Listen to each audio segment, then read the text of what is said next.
What's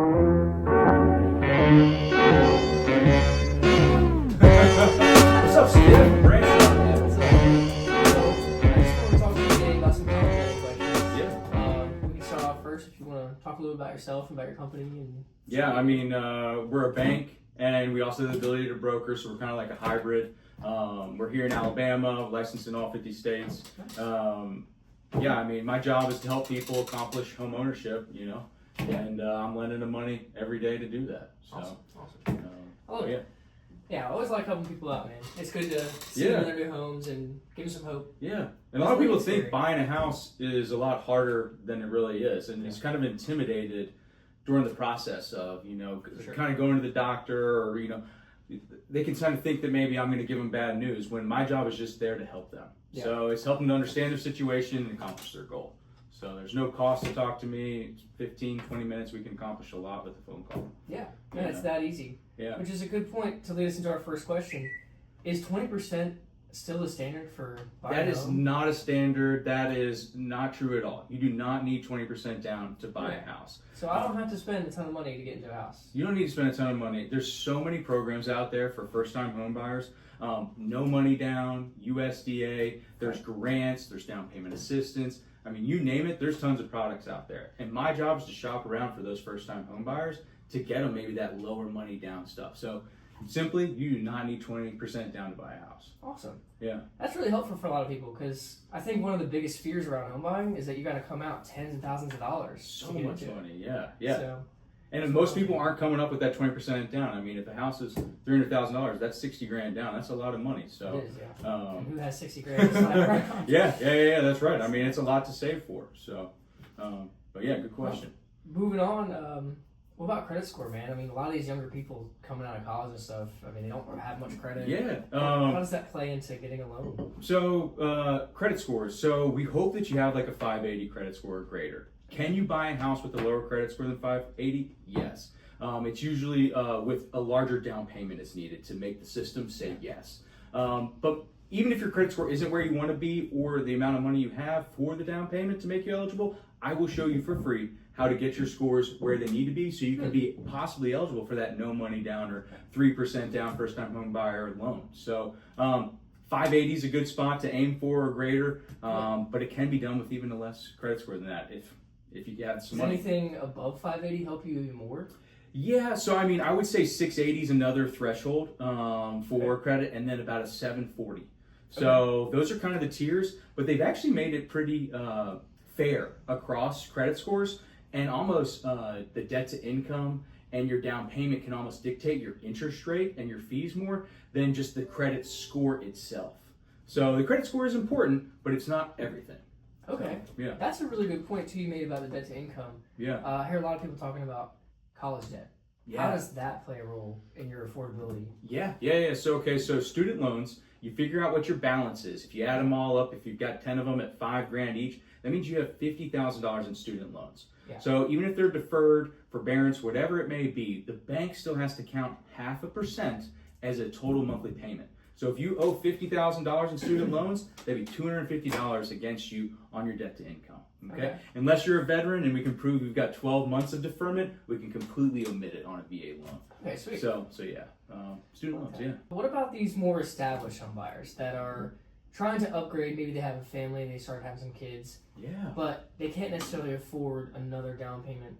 Can I use talk to me about what a home equity line of credit is, and also can you use rental income as provable income to start buying another house? Great question. So you have your first house and you've got some great equity in it, but you're having kids or whatever and you want to buy your next house. You can do a home equity line of credit. So you can tap out some equity. Usually it's up to about 85%.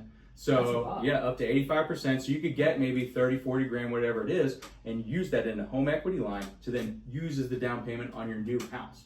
And then you're keeping that house and you're turning it maybe into an investment property. You can get a 12-month lease, and that lease can go help you qualify for your new house.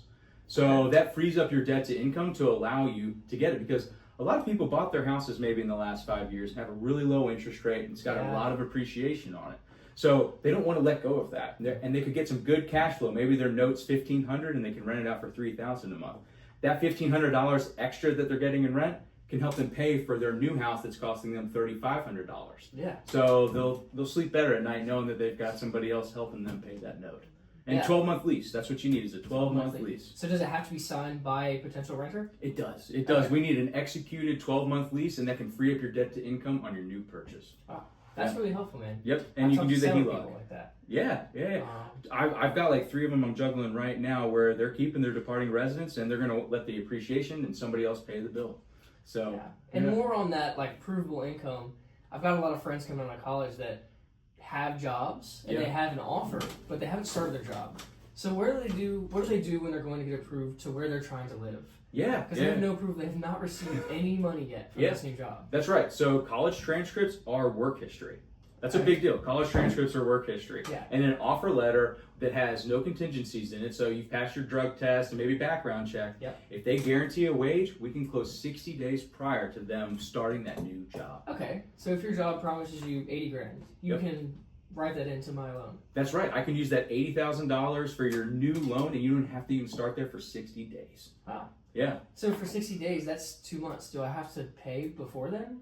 So, I mean, we can close. Let's say we're closing. We could write an offer, because an offer usually takes 30 days to close. And then you close, and you still haven't started your job for another 30 days. Yeah. So we could close then. Your first payment is never that first month next. It's the following month. There's a built-in buffer from close date to first payment date. You get to skip that next month, kind of. That's also really helpful. It's super helpful, because probably you're getting paid by then, too. Yes. Well, 2 months, that's enough to get settled. That's enough to get your first payment. Yeah. Or your first check, at least. Yeah, heck yeah. Yeah, that's really awesome, man. Yeah. Yep. It's a big deal. Just to wrap things up, maybe kind of compile this into one sort of advice from you as a lender. Kind of the most big mistakes that you see when people start financing, some of the hidden costs that you don't really think about when you go into financing. Yeah. And just really like what you would recommend these people do, kind of first steps, and how to avoid those mistakes and how to be aware of those hidden costs, Yeah. So I would set up an account that was just for home buying, because the movement of money is always tracked. So if you're constantly Zelling your friend or Venmoing or depositing, withdrawing, I would set up one clean account, because the movement of money gets tracked in home buying. Yeah. Also, co-signing. Please stop co-signing for people, because that co-sign affects you just as much when home buying a house. So if you helped your sister, whoever it is, on a vehicle or whatever it is, it has to get counted towards them. And count against you. Count against that person that's trying to qualify for the house. Even if your sister's paying it, a lot of times we still have to count that payment against you, even though you're just a co-signer. So please stop co-signing. Please stop moving money around. Simply pay your bills on time, hopefully.